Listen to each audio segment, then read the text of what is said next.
Cette exposition, en fait, elle est, comme toute exposition assez particulière, elle a ses caractéristiques. La première d'entre elles, c'est peut-être de dire qu'on nomme les artistes, en fait, à l'issue d'un comité de sélection de la DIAF. Donc ce sont les collectionneurs qui choisissent. Nous accompagnons, ou j'accompagne comme commissaire, cette sélection, mais voilà, je n'ai pas réuni en tant que commissaire les artistes. Une fois qu'on a dit ça, après, le processus de production de l'exposition va commencer. Et là, j'accompagne les artistes, je dialogue avec eux. Et c'est un moment extrêmement riche, évidemment, pour moi, que de suivre la production de nouvelles pièces pour cette exposition. Et je dirais enfin, peut-être un troisième point, qui est de dire que c'est évidemment un processus collégial, un processus collectif, puisque j'ai la chance d'avoir une équipe avec moi.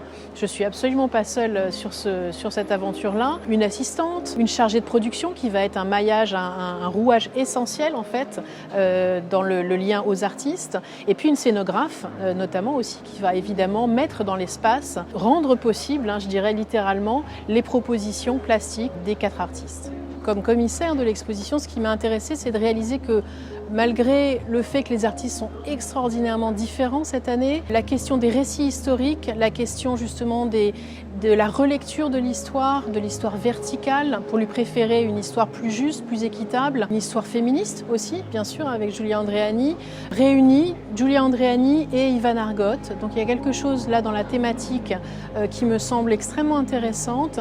Et puis peut-être, aussi différent soit-il, avec Mimosa Echard et Philippe de Croza, on a au fond 2 machines de perception, 2 machines à voir, je dirais, qui sont extrêmement intéressantes. Et puis comme Claude Bonin le disait, c'est vrai que la présence de la peinture est importante.